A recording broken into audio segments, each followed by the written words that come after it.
as the lead in to Cocodona 250 2023, we are joined by two guests with some past experience on the course. We have Pete Mortimer, most known for Pete's Meats.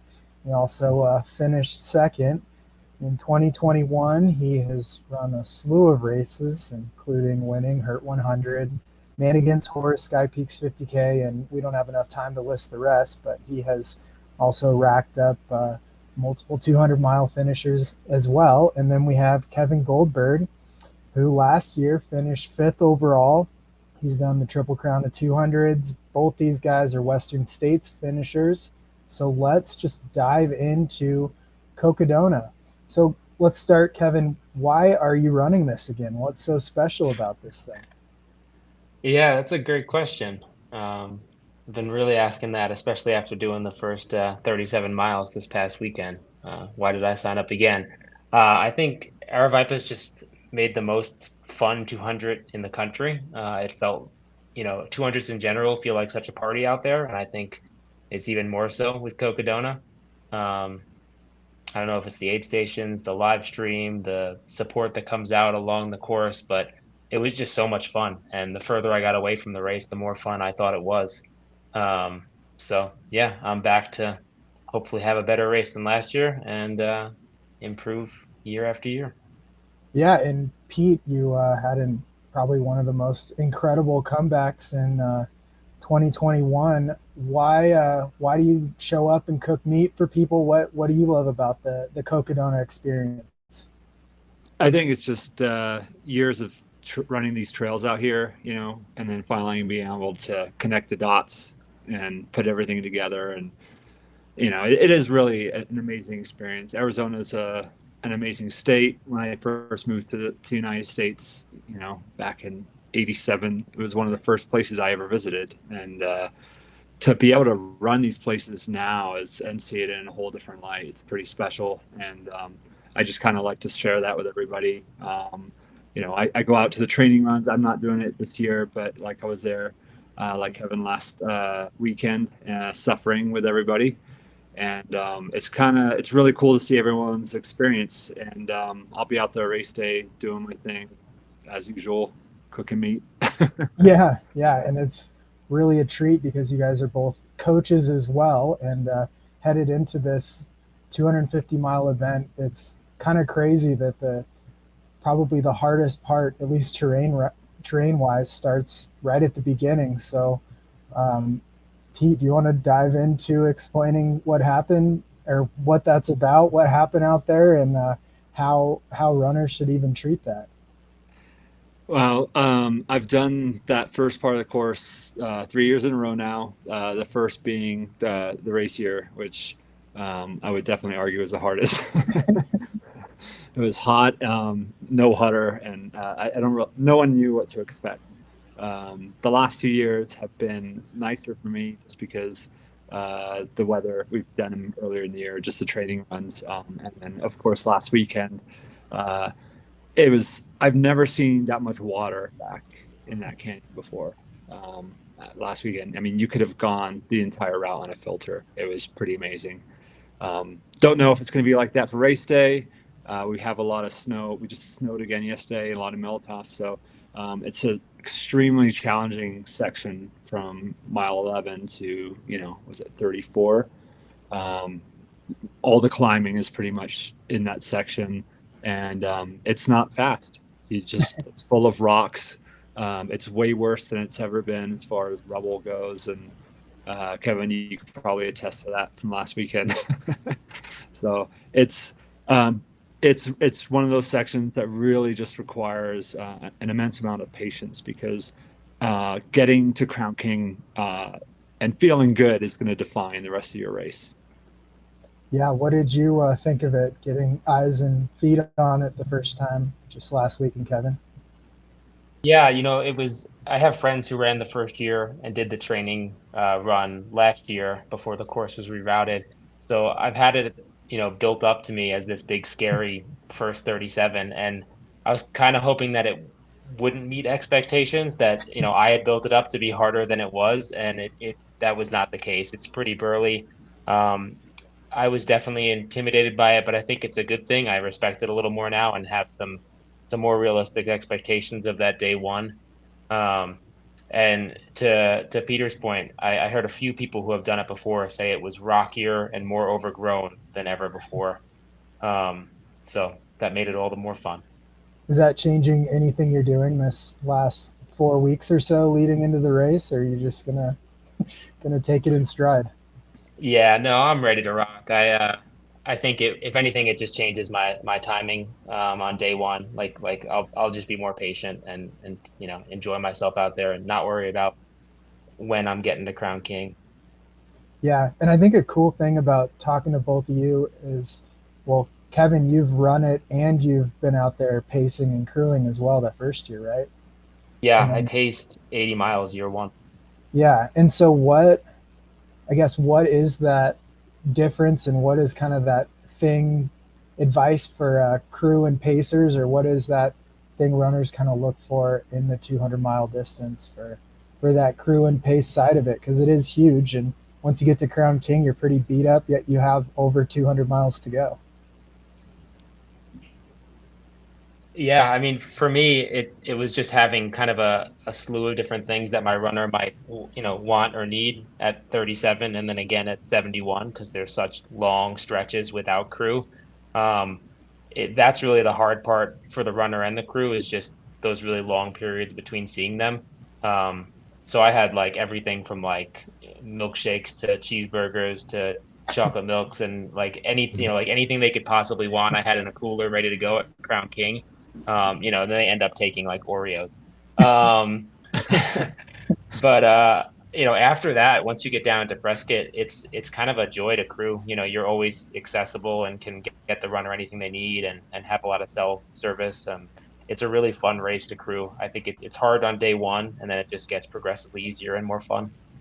Yeah, do you take the reins as a pacer per se to like navigating that type of thing, or are you kind of helping lead the charge on that, like especially Yeah, in the race? yeah. I mean, if I'm pacing, I'm trying to do everything I can. That's legal. Other than muling, I'm taking on all the responsibilities for all they have to do is move. Yeah. And then what about you, Pete, with your wealth of experience? What are kind of the tips and tricks for a runner to pass along to their crew and pacers? Yeah, I think I have always kind of rolled deep with these 200s with my crew. I always like to make sure they're having a great time, a good party. It's tiring for us because we're running it, but it's just as tiring for the crew members. So I think having a good team where you can kind of take shifts and driving and taking naps, that sort of thing. There's obviously a lot of waiting around, and that waiting around can get longer and longer as the race goes on. So um, and knowing, as a pacer, they should be communicating with, your crew as you're coming in ahead of time if possible, and really kind of focusing and getting, like Kevin said, mapping it out ahead of time, having the GPS rolling. And um, I know for me, when I had my pacer, I was really just kind of like, where's Dax at? Where you can pull it up, you can see where everybody's at. So it really depends. If you're just out there to finish, you want somebody there who's going to guide you in the right direction. And if you're competitive, it's good to know like how far back or how far ahead somebody is of you. It gives you that little bit of drive to push forward. Yeah, and that connectivity is really unique, especially in the live broadcast world. And Kevin, do you think it helps to be able to join that live broadcast and watch it? Because I heard some stories that you were running and watching it on your phone at the same time. Oh man, I think it's a double-edged sword. I think I'm really lucky I didn't like fall and seriously hurt myself because I was on it for like hours. Um, but it's hard to fall asleep when you're getting like real time, support and validation. So that's fun. And that's why I was doing it. It was like something to keep my mind occupied and like, bring me out of the hell that I was in. Um, so yeah, it is a double-edged sword because it causes you to slow down and potentially, trip and hurt yourself. But on the flip side, like Peter said, it's fun to stay connected. It's part of that like we're all out there doing it together atmosphere. Mhm. And and it just makes it like a party. Yeah, were you following along what's happening ahead of you and behind you as well with the standings and everything? Oh, totally. I had people. My pacer was checking on you from Walnut all the way to Eldon. We knew exactly where you were. Well, speaking of Eldon, what kind of snow situation are we to expect up there, Pete? Because you're the mayor of Eldon, I believe.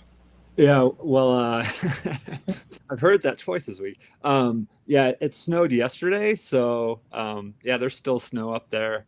I imagine it's going to be patches by the time the race day comes, probably in the trees and whatnot. But hopefully, we're going to get some like warmer weather here pretty soon because I'm not tired of it. I'm tired of the snow and the fact that like I can't get any running done, but I do love to ski. So there's but for that aspect, it's great. But everything else in town, it's like it's melted.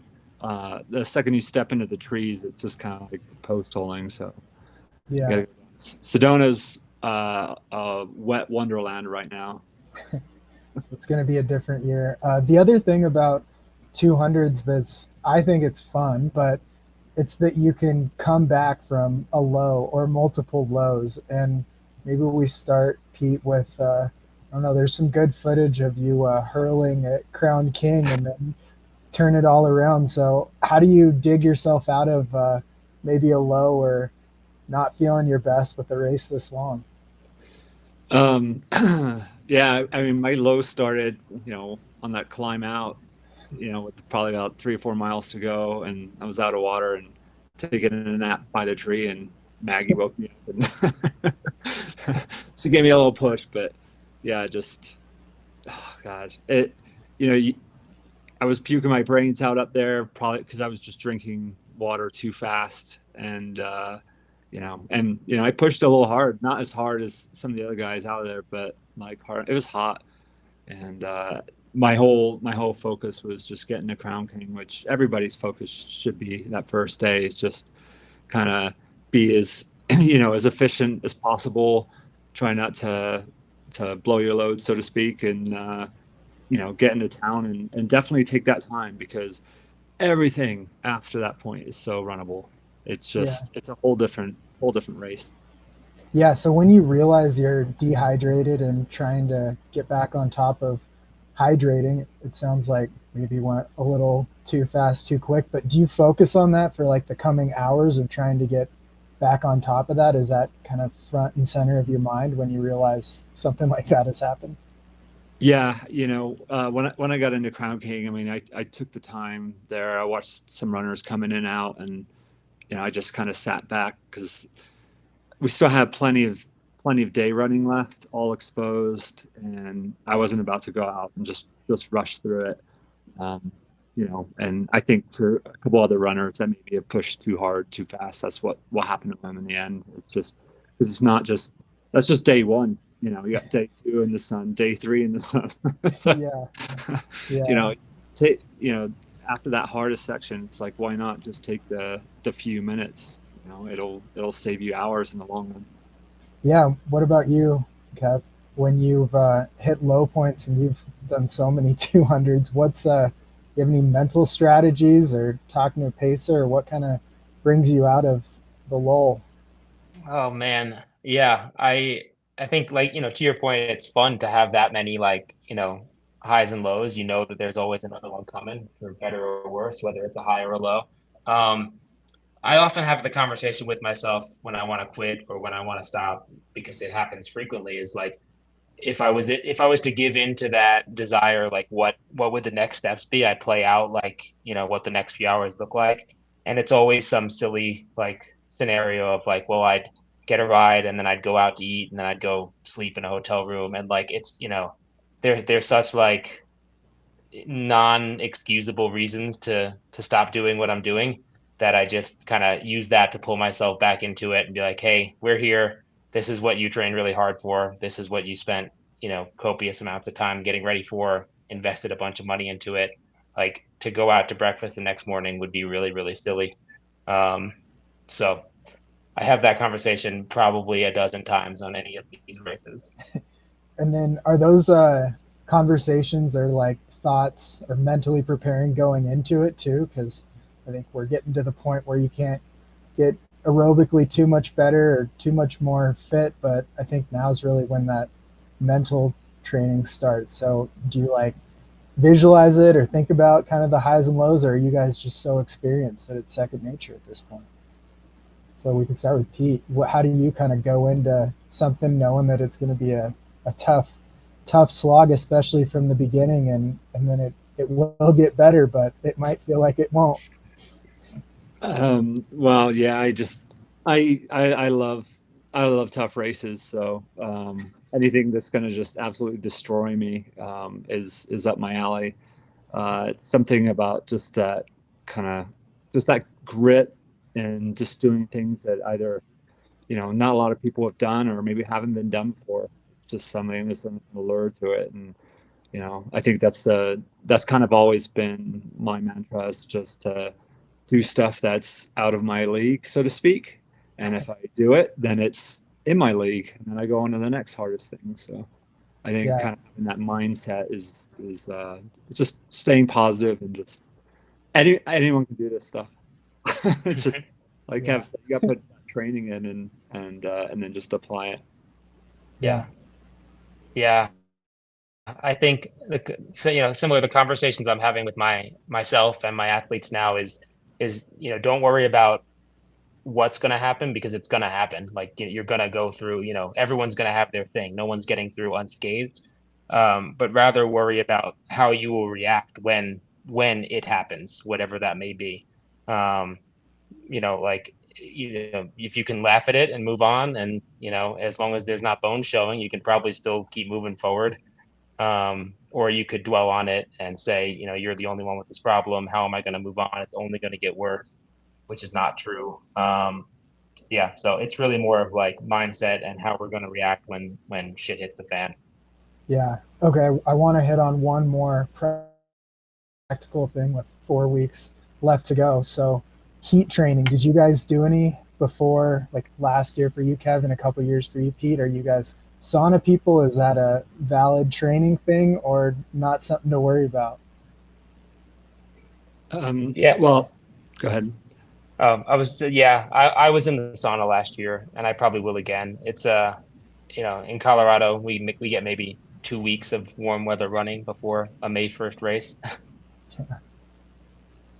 Yeah, I just go outside. I mean, I live here. Go Grand Canyon, and I spent years running down in Phoenix, so I've learned how to deal with heat. Humidity for me is normally a little bit more of a challenge, just because I feel like it just sucks the life out of you a little bit more. But yeah, the dry heat, it's really exposure more than anything. It's just make sure you're staying covered, you're using that sunscreen. Do all the little things like dip your hat, scarf from any water crossings, just constantly trying to keep your body cool, because after a couple of days, it's if you're not doing the right things, it's gonna eat you up. Yeah. All right. And then, as two accomplished coaches here, what would you be telling your athletes leading into this, just with this on the horizon, and your training's your training? What's kind of some words of wisdom as we kind of wrap up? I think athletes have a tendency to start panicking right around now. They wish they had another 2 weeks. So at this point, the best thing a coach can do for their athletes, or the best thing people can do for themselves, is just, at this point, they have what they have. They've done what they've done. So they need to trust in that, and not overtrain, not try to find a, secret sauce or magic pill. Adjust your expectations and your goals based on how your training went, and be smart, and try to have fun, because it's less than 4 weeks away. Yeah, having fun is definitely, always realize why you're doing this, why you pay to have a coach, or why you pay to sign up for a race.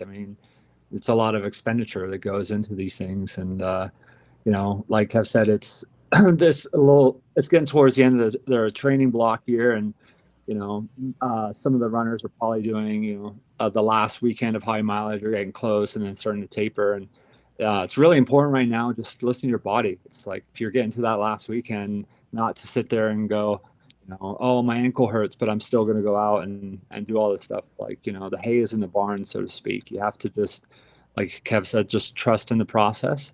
And, a lot of these people have never done anything. Maybe they haven't done a 100-miler, and even if they have done a 100-miler, they probably haven't done 200s.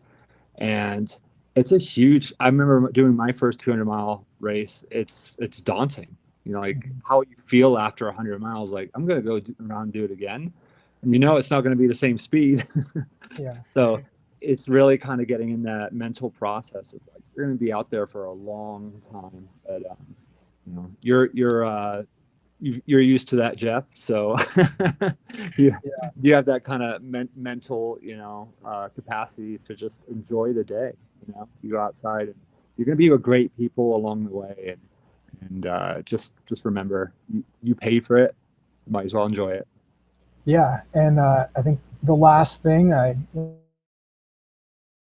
hit on is I just think we should all, what's something that people should really embrace or look forward to, or really just make sure that there's that gratitude. And I think I can just jump in first, is I think it's so cool with the volunteers out there who you really get to interact with, some people that are selfless, and then they're smiling at you too. So that's really something that I go into these things looking to embrace. So if there's either a section or an aspect to it, I'd love to hear from you guys as we close this thing out with all this wisdom.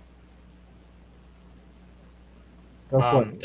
Yeah. I thought it was pretty cool last year. One thing I didn't expect was, going through the towns, how many people were just kind of out and about doing their own thing. And like, I would stop, they would ask what I was doing, because I looked like a homeless person running through town. And it was really cool to talk to them and tell them about the race. Sometimes they had heard of it, sometimes they hadn't.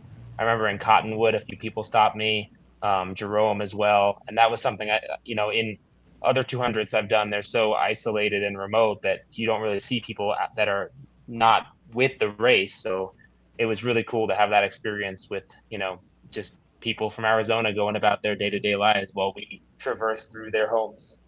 Absolutely. Yeah, I would just urge the runners just to really, again, enjoy it as much as you can, but also realize like there's a lot of, you're out there and there's a lot of sleep deprivation for everybody. So when you're going out and seeing these volunteers at all the different towns and the aid stations and everything, make sure to be patient, because they're helping lots of other people. And that's really kind of the beauty of this race, is when everyone's on the same page there. It's like, there's delirium, there's, like laughter, there's just so many great things just to remember. And like, I can harken back to at least 3 or 4 things off the top of my head that I really enjoyed during my adventure. But, just try to have the best possible day that you can. Always just remain positive. So everybody's in the same boat. Everybody's in it together.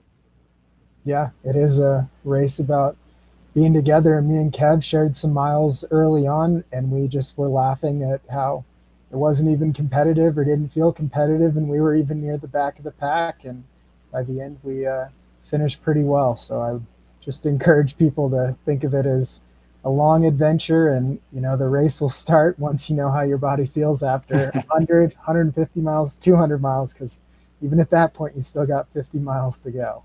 That's right.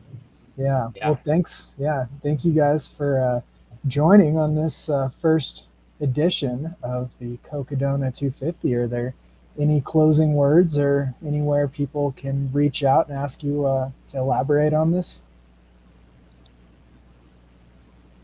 No, I mean, thanks for having us. This was fun. I'm stoked to go give Cocodona another go here in 4 weeks. And yeah, if anyone has any questions, first timers about the race, I'm happy to chat with anyone who'd like to reach out. I'm not super active on Instagram, but you can find me at Ultra Fly Kev. So ultra like ultra running, fly like fly fishing, Kev like Kevin. Nice. Yeah, make sure when you get to Eldon Aid Station, take the time, stop off Pete's Meats, and we have vegetarian options as well. But I the last couple of years, I've seen runners come through and like they've been really at their wit's end. Like they're almost there, but you can tell they're tired, and just take the time, eat some food. Like you're still got a couple hours to go, mostly downhill, but your legs are gonna be shot. Just like get some good food in you, and just by the time you get to the bottom of that hill, you'll start feeling great. So, yeah, and once it's over, it's over. So you got to embrace that last couple hours. That's right. Awesome. Thanks, guys.